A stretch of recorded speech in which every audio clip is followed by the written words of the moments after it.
tubona intebe iri imbere ayicayemo aricyo byatwara n'abari abantu bari kwigereka hejuru bakaba bamanuka hasi tukaganira twegeranye ko n'amasaha ageze ntekereza ko nta bandi barenze twebwe bari bose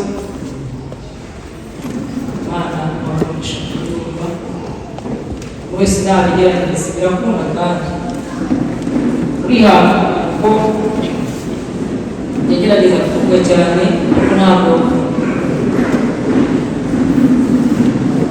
ni byiza ko twabwira abantu ibintu biriya cyane kandi hano imbere hari imyanya Imana ibamugisha gukora urimo kuza akwiye kuzumara mwicaye tugeze tugira ikibazo umunsi umwe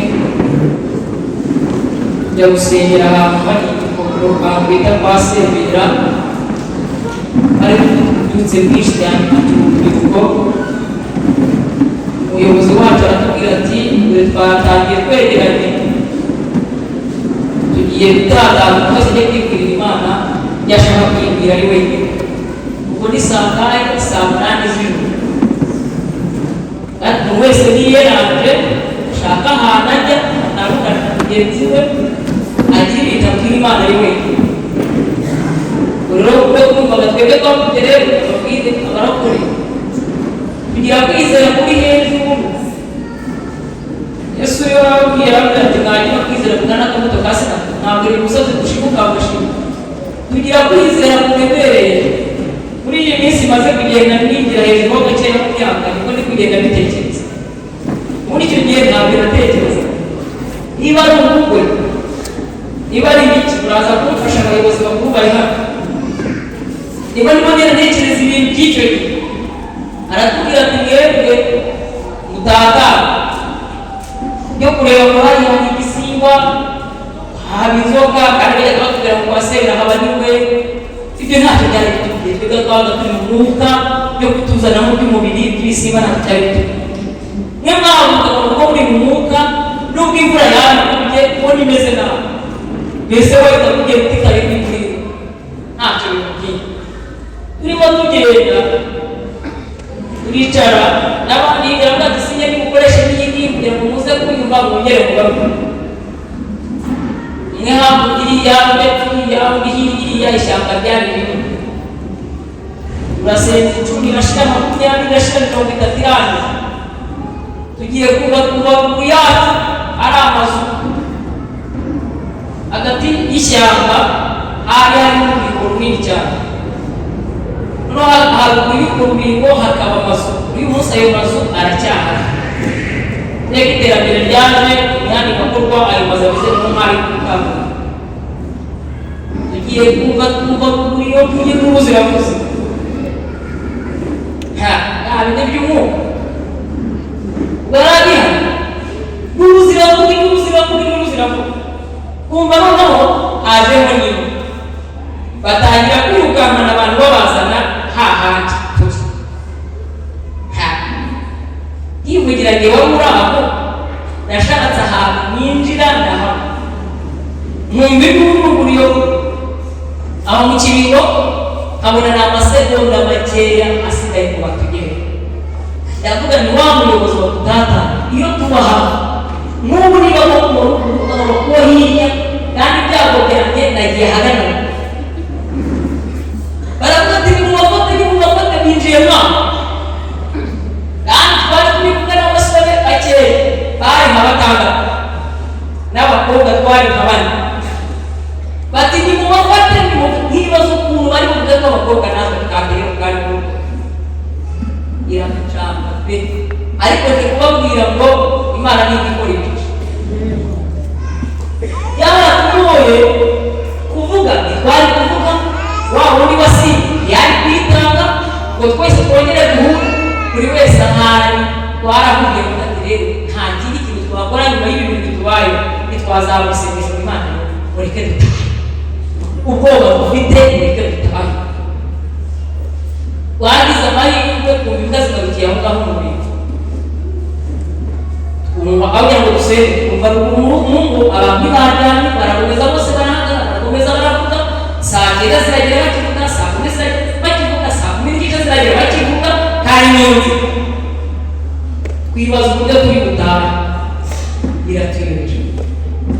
Ariko nyuma y'akanya gato buriya hari abahanuzi batagira ubwoba ndabuki umva umuhanuzi akutse iyo ngiye kohera ati mwegerane babwire icyo nshaka kubabwira turegerane aravuga ngo Uwiteka ubarengeye, n'Uwiteka ubarinze gereza, n'Uwiteka ubatabaye muri iki gicuku cy'ijoro, iravuga kandi izakomeza amatabaro.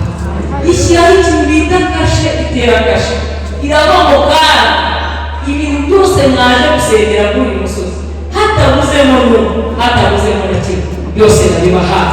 Ashimwe Imana ko byose yabibahaye.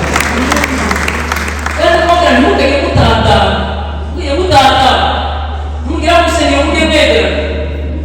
Ibyo bintu byo gutatana mukajya hejuru y'iyabo, n'ihirya noneho mutema kumva gitanu mwese muzamujya hejuru hasi abana, cyangwa se usange bamwe bari hejuru y'iyabo batanu abandi bagiye matsinda aho yabo. Iterambere rigenda riza rikugenda nini, ariko ndababwira ngo mujye mureka twegerane mu nzu y'Imana. Niba bivugiye ko mubonaga twese tutandukanye kugira ngo twegerane kandi bamugisha. Amazina yanjye Imana yababwiye baje batinze bitwara twimari kubere sengera mu itorero rya Severi mushimye Imana kigemereye kugira hano ndende bigoye kuko byaranangoye guhamagara abayobozi bamamagaye bambwira kuva ku wa mbere nijoro nari ndwaye, n'ubu tuvugana na ndwaye. Usigaye Kristo wenyine kuntwara imbaraga zo guhagarara, ariko nageze saa 5 bakirira muri hano ambwira tukurage bihaka nibaza ndabihakana nanjye umuyobozi yanumira abavuga nibaza ukuntu nibuhakane kuwa gatanu ndagomeza ndaceceka ndabyihorera. Nibaza ukuntu nibuhakane kuwa gatandatu saa 4 numva biracanze, ariko nahaye agaciro cya muntu wamamaye avuga nibyo yabitekereje kumamagara simuzi, ariko ndamuhakanira avuga ariko Yesu ukiza indwara zose zidakira wiyirangira kunaniye kumva imbaraga ujye wivuga ngo tuhamagara. Ndashima Imana ko Imana ibegereye, tukaba tugiye kuganira ijambo ry'Imana. Imana ni umukozi w'umuhanga, numvaga bigoye kandi kuri jyewe wese ijya ndwara yewe narwaye ndaryamye, ariko ku wa mbere nijoro navuye mu iteraniro ku wa mbere nyobora iwacu sura umuvandimwe wanjye gatoya utuye hafi y'urusengero, saa 4 ndataha saa 10 za mugoroba numvaga ariko nanjye ndwara. Wa kabiri irwo buryo arampamagara na saa 10 tujya dukorana akazi, ambwira ati hangane kuko ubu utameze neza n'ubundi izuba ribaye n'irihunde wihangane gusa. Noneho njyayo saa 11 saa 12 mufata ahantu hari za Nyacyonga kugira ngo twari tugiye nka saa 3 twari tuvuye duciwe. Inshuti yanjye bakira turataha, kuva yanyakira nahise niyo nza kuba ari umuntu ntazi, abe nawe mubwiye niyo nza kuba narakira umuntu ntazi wari kwisobanura pe. N'ubu umugabo arabaza tuvuye yewe se nanasabwira ntazi uriye yawe nari bose n'inzara ihugu imbere nawe kuko ari umubwira ati yama yaceceka niyo yafashe, ariko numva ndimo ndeba gake ndamurani aravuga ati kanze gusengera tikura ko kabakize aho kuvuga nakize mvuka nahiye kwa gatatu sinigeze mvuka kwa gatatu kwa kane kwa gatanu sinigeze mvuka neza saa, ariko shimira Imana ko yabikoze neza ikatwara namya tukatubonanye n'abaririmbyi tukatubonanye n'ababyeyi nabo bazi ko tuba abantu bafite imbaraga, ariko ubu Imana iragira imbaraga mu rwego rurimo tugaragaza imbaraga zacu kuri imbaraga zihishe muri twebwe. Ntabwo bari babizi, ntabwo babibona, ariko muri twebwe hishe imbaraga kandi zikomeye. Reka rero kuganira amagambo y'Imana ari butindeho cyane twebwe igihe kandi n'abarinzi bari buze kuririmba ko twaganira amagambo y'Imana ari intego mufite kugenderaho, ariko urashaka gusoma Yosuwa igice gatandatu umurongo wa 20.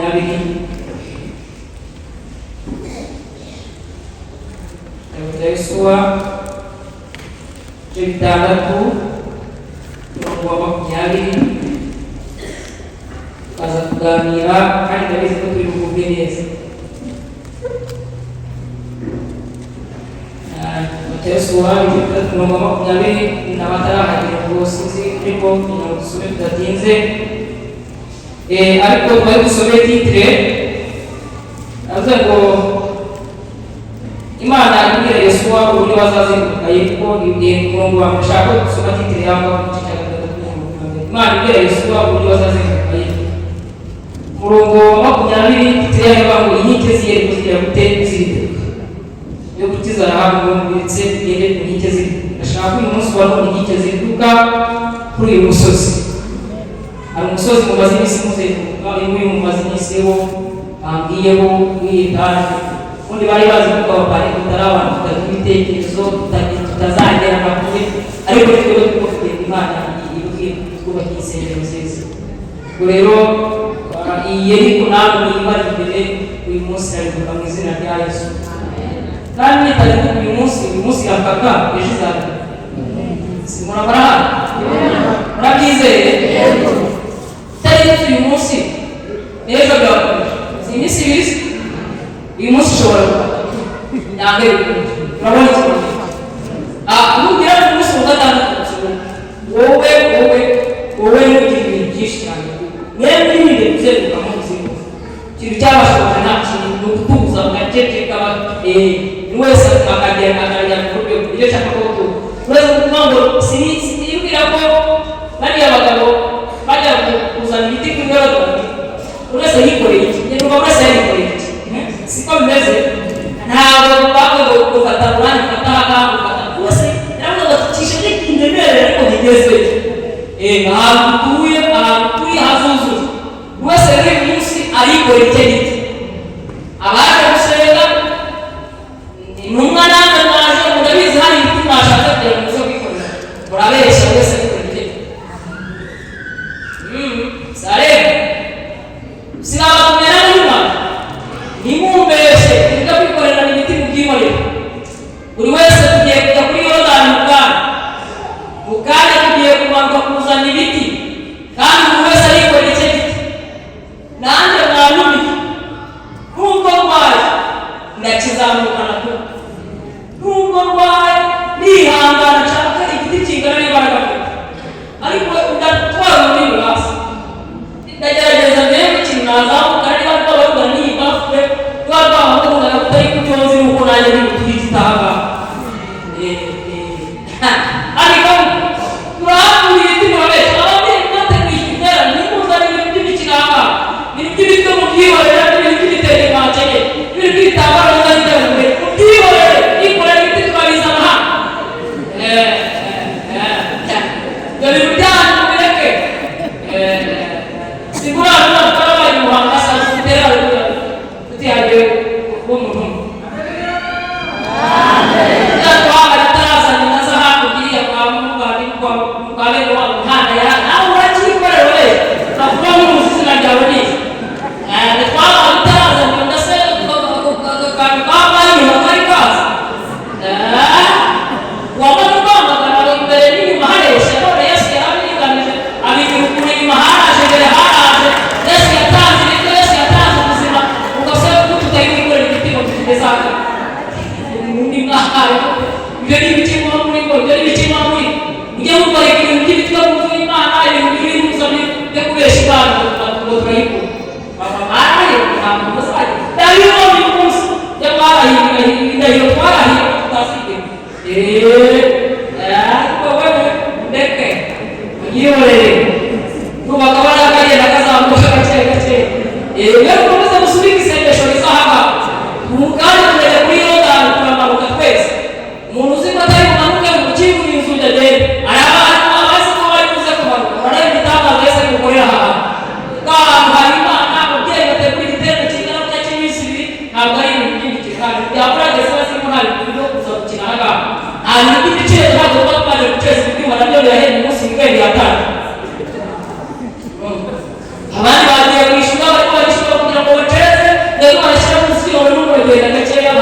nk'abantu mbese baje kugira amanota no kubyitaho aho nabo turi muri weekend aho n'abakoresha ibizindano bagiye gucomeka ibiri abandi bari mu kabari ndetse n'abakubwira none bari bari gukomeza mukicara abantu bagahimbaza Imana mukomeza mukicara ukabera n'abantu bataje muri weekend y'abakora turambaye ahangaha ukandi abacuranzi bazi gucuranga muze kubyuma muze gukubita umuziki guhimbaza Imana badayimoni bahere dore igihe bamusengerera kirahagije dore igihe amamura barokora mu bikirikiriza impapuro zizi uburyo zihenda MTF sinzizi ukuntu zihenda se rayidari sinzizi ko mbere mutarazigura ko burega ntabwo muzazigura aya makuru burega sinyazi kubahenda se kurushinga se kigali ko mwabaye gutinya iby'ingoma nk'izi ngizi ntabwo muri Kigali zigeze kuri miliyoni imwe n'igice ingoma nk'iyi na miliyoni imwe n'igice abantu bakayitera bakayizana mu rusengero mukayikirira mukirwa muyikiniraho mudahimbaza Imana isambu zigeze kuranga ntabwo igeze kuri 600 ntabwo bari kuranga 550 ijana zigeze kuri 600 ivuga neza none murimo barayikiraho mugende utunga wari wihimbaza Imana dayimoni bagakorera ko tuba twarayibuze amafaranga yabo abanyamagambo abanirira kwanyuma twasomye ko abantu bahera ko barangura amajwi abatandi bakibuza amahembe muri ako kanya abantu bumvishe amajwi n'amayeri y'amahembe barangura amajwi inkike z'amabuye zirarikuka abantu barazamuka batera umudugudu umuntu wese imbere ye barajya gute baramutsinda abantu bose hatabuze n'umwe ngo barazamuka umuntu wese imbere ye ntabibabwiye ku kanya ntabisore n'ahantu ngo barazamuka umuntu wese agira gute imbere ye bamaze kuzamuka umuntu wese imbere ye ngo bagira gute umufate uragusengera mu kanya ubwira ko nimuze mumwegere uze mumugire inama y'uko yagiye kugirwa inama akeneye amasengesho menshi papa kandi turagusengera mu izina rya Yesu bene ibi ngibi bibaho nta n'ukugira ikibazo ariko ababwira ko umuntu ucitswe hariya baba bamuciye mu gihugu urumva ko ako kanya ngo umuntu wese nta bindi byinshi ahangaha cyari igihe ngo bari bamaze kubona gahunda uko iteye iminsi 6 bari bageze ku munsi hafi wa 7 anabo bari bageze ku munsi wa 7 ikintu cya mbere babanje guhabwa komisiyo y'urugendo babanje guhabwa amabwiriza irangara buriya yibarangaza bafite ibindi bintu bya muzura irangara mwene bagiye turabagira n'isaha bari bafite amabwiriza y'urugendo bagomba kugenda cya mbere bari bafite yariko ibamazeho imyaka myinshi bari bamaze imyaka myinshi imbere yabo hari yeriko kandi yeriko yari imaze igihe kinini bari mu cyambere kandi abisirayeli baba biri bikomeye mu rugendo rwabo kandi bigaragara ko bikomeye ari bitatu cya mbere bambaye inyanja itukura Imana ishinze ntabwo bitindaho ntabwo ushaka kuganira mu rugendo rwabo kugera ku nyanja itukura n'uburyo bambutse bambaye ikintu gikomeye cyitwa inyanja itukura kugera n'urwego batangiye gutuka Mose bakamubwira nabi baramubwira bati batuzaniye iki hano niba muzi ko tuje gupfira aha iyo turekera muri Egiputa twarajya urugendo rwabo rwamaze igihe kirekire kigaragara ko usibye Imana yabanye nabo ko iyi Imana iguhagurukije iyi Imana yemeye ko muzajya iyi Imana ikwemereye ko mugendana ibizi n'ibyo izagutabara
guhamagara n'imikorere yawe.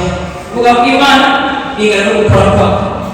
Iyo Imana ivuze kuri iki kibazo nuko nashaka gutinda, ariko ikibazo tugira gikomeye.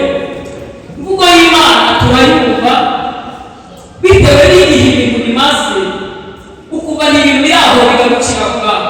Ariko bamubwira abantu bafite amasezerano bazi neza ko bamubwira njya kukubwira ngo imvugo y'Imana ikunda gukora kwawe. Burya yavuganye nawe irimo irakora. Haleluya. Burya yavuganye nawe irimo irakora. Yabwira Abisirayeli, yabwira ngo yabwiye Mose kubwira Abisirayeli basubire inyuma gato. Baravuga ati twari tugize amahirwe, none gusubira inyuma gato baguhitana. Erega hari igihe tubabera umucyo bakagira ngo nababifite n'uruha. Hari igihe tugenda tubakurikiye bakagira ngo nibo babigize n'uruha. Imana irangije ifata ikintu bita inkingi y'igicu, ihita ako kanya igikura hagati yabo ngo barangije Abisirayeli nabo kandi nimara gusubira inyuma nimuhagera ntabwo ari muri muzahama, ntabwo ari mu gitondo muri muze mubamba amahema ngo hatire babwire ikintu cyakuvugana nabo mubamba amahema mbere ngo bageze babamba amahema. Ariko bari bamaze kubwira ngo batigamara baratumara abanga ati turacahe wakwiyahura, ariko umuntu ategereza kwiyahura wikwingira nabi Yesu yaje kukugirira neza, wikugirira nabi Yesu yageze kuri uyu musozi. Humura Yesu wacu uvuga bikaba yatereka bigakomera, yamaze kugera ahangaha Uwiteka avuganira abantu bigeze neza. Bo bagati mubamba amahema barangije ngo babamba amahema. Abandi bikundira bagateko Abisirayeli bagiye. Hari igihe Imana ikibaguhisha, ariko tibarebe ngo bagakanga barakabanga baseko, ariko twari tubamukiye ko yari besa. Ariko reka mbize kumbica kuko byakavuga amagambo menshi. Ariko bageze aho ngaho aravuga bati n'ubundi natwe twimusubire inzira tugaribuze. nabo bagomba kuvuga nibaza bo babagaho ko Abisirayeli bari mu gihugu baturuka, ko bari bazi ko bakurikira bikarangira. Ubwo Imana ibwiye Abisirayeli basubire inyuma gato kandi babamba amahema, abanzi babo bari babayeho. Hari igihe bazabaho nabi, hari igihe bibwira ko ariko bizarangira, ariko siko bizarangira. Igihe kigeze Imana ibwira Mose ngo noneho kubwira Abisirayeli, babwira igihe kirageze bagire guteka ukomeze bagende. Akenda kuhabukira umusasi igihe kirageze. Imana itegereza igihe irabamurikira barataha abanyegipita bagati kure. Hari igihe bashaka bagatura kandi turahari, hari igihe bazamushaka bagatura ariko turahari. Nubwo barakabaka bagatura ariko turahari. Imana izabaduhisha. Hari igihe Imana izaducira akantu tugatambuka, hari igihe Imana izaducira akantu tukagera ku mugambi w'Imana, cyangwa tukagera ku mugambi w'Imana cyihorere, kubera ko Imana yabigikura mu nzira. Imana yabikirizayo kandi w'Imana mwungurwe utambuka kugera ku mugambi w'Imana cy'Imana ashaka kugeraho tukigere.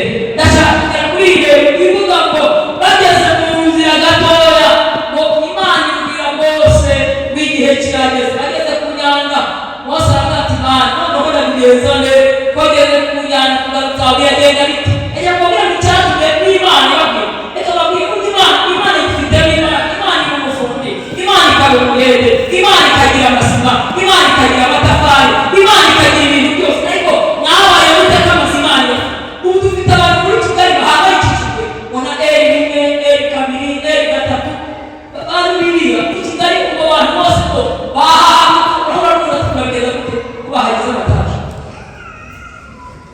ati turabaho ahantu hose bavuze ko ari mu mutaje. Yari nyine ikiri hasi ko ndashaka kwica umuzimu ikayira iri hejuru bagera yihaye ndashaka kuvuga yari nyine ikiri hasi isezerano rirasohorera muri Arabani, none rigiye gusohorera.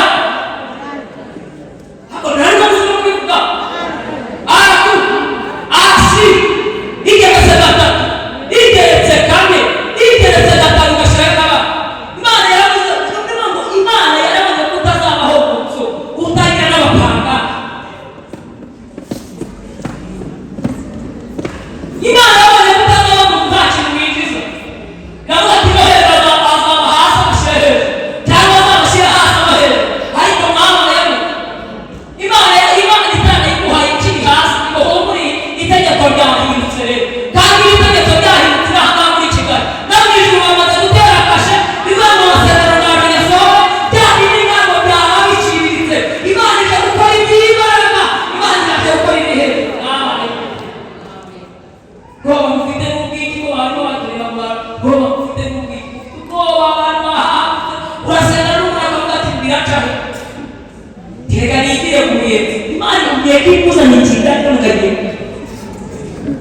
Bana uteseraye muri Imana kuya kwiriya zanya y'umuhanga kwiyo hasi mubwiye mugiye gutuza muri Kigali ageza muri Kigali atagiye kwisoreza amasezerano y'Imana hindi yo kandi aho hasi tiyo ngiyo muri hagiye muri Kigali Imana ikuzanye muri Kigali ko muzagutuza Kigali wicira umuzimu w'inzu yawe uri muri mbese gukora Kaya kwibanza n'ibigurisha umucuruzi w'ibanze mbese ugiye gukusha abatavuga n'Imana tuhavuga n'Imana biri tutware bibiri kuko mwabaye arabavuga n'Imana kugira ngo amen amen arabavuga n'Imana kugira ngo amen amen bavuga n'uko yifasha n'amatsiko amazana yawe inawe Kigali bayi batera ko bisohoye muri Kigali urahuga urajya he niba udafite isezerano Imana muzaturirwa amagana muhari hagati uragenda tu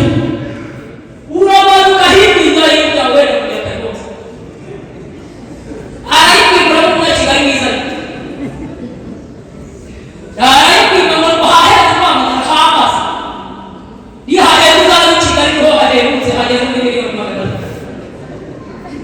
bana gifite ibintu n'abayo ifite ibintu ikibazo ni mwebwe mudafite kwizera ko abantu bakavuga n'abayo turaha uzamura ibintu turebe ko muha arabika muga muraha arabika yonta muraha intumwa mwari cyangwa mwataje ari wagarata ahantu ntumwa mwe mwambere ibyo tuzatura Imana yagambiriye kudutuza kandi abazimubaza ntabwo ushaka kuba ubonere ku bazabahwera baganda muzagutuza ahantu hagarara ukareba Kigali yose none muyikwireba turakwireba sojya kubona abantu bose wagira ngo abantu bose baturakwireba abantu bose ntabwo batubareba ntabwo ari ibintu biba byoroshye ibintu biba byoroshye kandi ahantu kuri kaburimbo umuntu wese agira akavuga ntabwo ari umukozi w'Imana ibintu by'abazimu tugomba kubihwanya mu izina rya Yesu twebwe mu buryo bw'iyo tujye kuzana igiti mukazana ibintu byo kwibebeza mw'igihe ibintu ntazi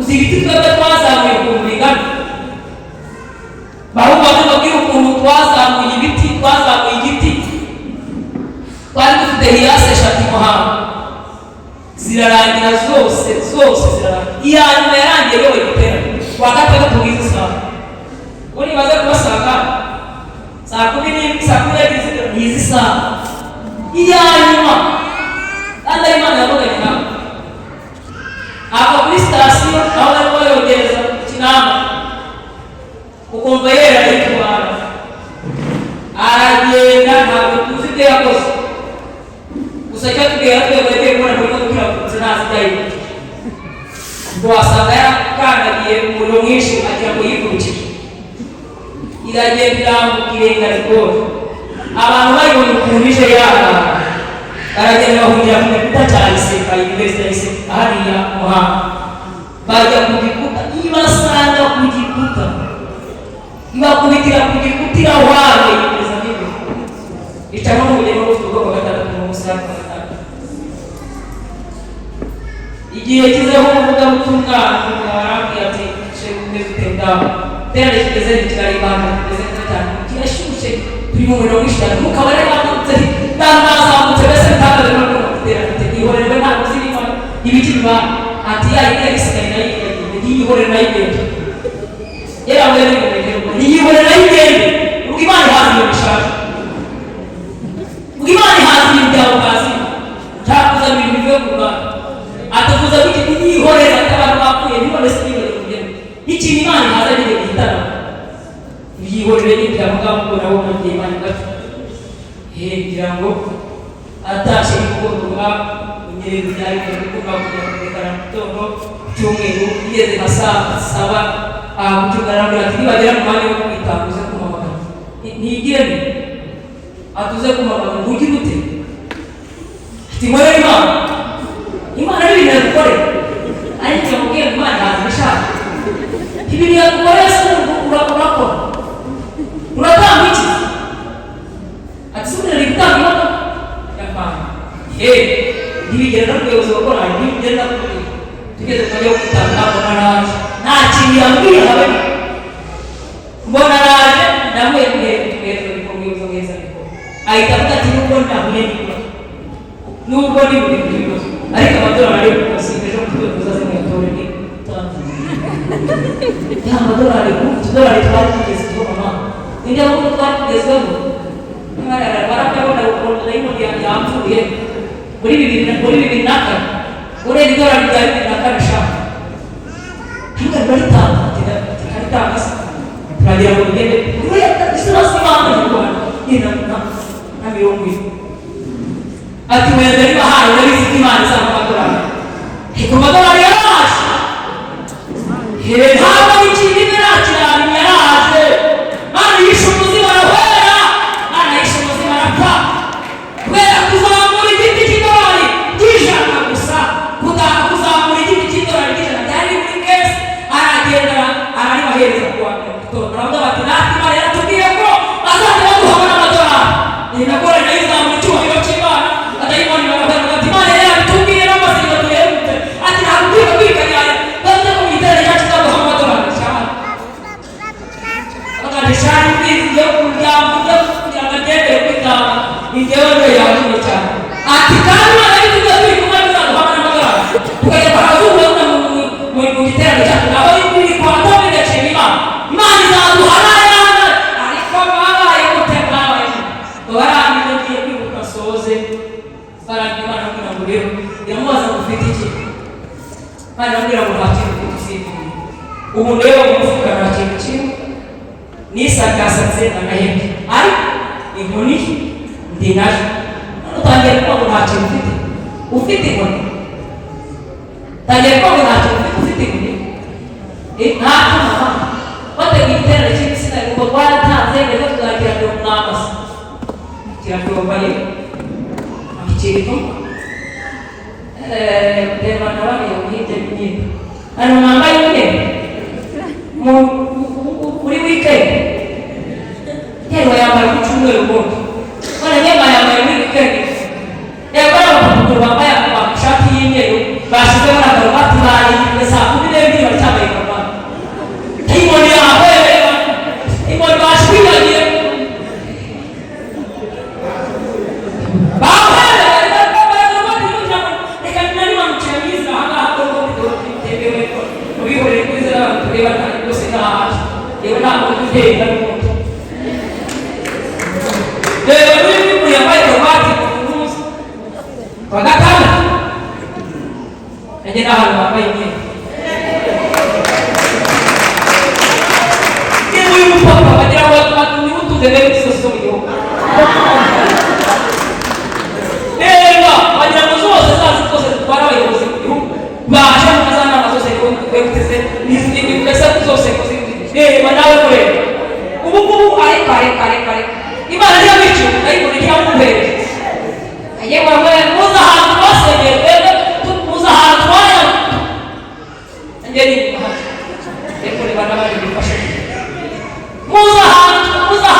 mjani mjeni kama milele hakutawa mama ukaweza ni wala na moso wako zile ndugu mimi tu zibanda ndugu mbele Mungu na nimesajili kwa wewe ikeni ya imani wale ndio nenda wewe ndio kujengea na mafuti sasa Mungu kwa mwema sisi Mungu kama kwa matoliki usina alibasha ndio mbele bwana alitazama mkono na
tena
namaze kumenya amakuru mu gitondo taresho ubundi cyane cyo muri inkike zizahinduka.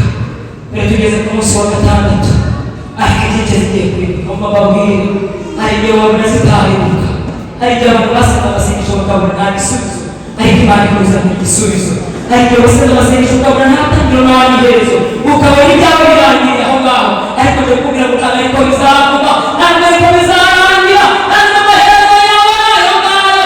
Imana ikurinda amahembe, Imana ikurinda uburozi, Imana ikurinda ibyo wariye, Imana ikurinda ibyo baguteze. Uyu munsi ukabahaguruka ukagenda, uyu munsi ugafata mikoro ukavuga bikemera, Imana izaguteza igahanga batifuje kubona.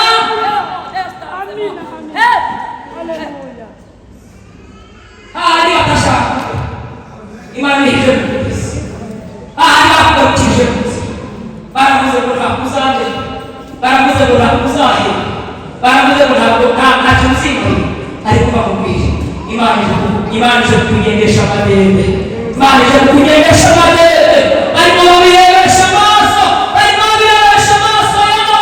Imana izabarindirize kugira ngo amasezerano yacu nasohora bazamara ko twavuganye n'iyera banabini gome tata bareka etatike nosa batarastesi. Arangiza byakubera umuntu wese ubu tuvugana akimara kumva inkike zikatse, akimara kumva ibintu byinshi ahita asatura imbere ye. Barangiza bagiye kumva ku munsi wa gatandatu, kumva gake gake ibintu biri kwemera. Ku munsi wa gatandatu kumva birakunze, bagejeje ku cyumweru ngo bagiye kubona babona inkike noneho zikatse burundu. Inkike zari z'imbere yabo zirakatse, inkike zari ziri imbere yabo zirahindutse, inkike zari ziri imbere yabo zirarangiye. Ngo abahanuzi babwira Elisa bati rero bya bintu byose wigira, urabona ahantu turi ukuntu hameze, urabona ahantu turi ukuntu hameze, mbabwire tuve mu bintu byinshi, reka tumanuke kuri Yorodani, reka tumanuke tujye kuzana igiti, kandi wowe Elisa uzanye icyaha nanjye nazana icyaha, tukizamure tujya kubaka inzu y'Imana. Ibi byo kumena kugira ngo ahari ukurikije n'ibihe tumazemo iminsi byanagorana kugira ngo umuntu asengere hafi ya shansi, si ko mushobora, byanagorana kugira ngo usengere hafi ya shansi. Umuyobozi agafata abantu bose bakiri mu bintu by'ibishansi ahantu aho ngaho muwe musubiza, byagorana ukuntu abantu bari kwifata ibyo mwakoze n'ibyo bikomeye usigaye byoroshye. Tugiye kumanuka, ati tumanuka tugiye kubera nitumara kugera wese aho soreje aravuze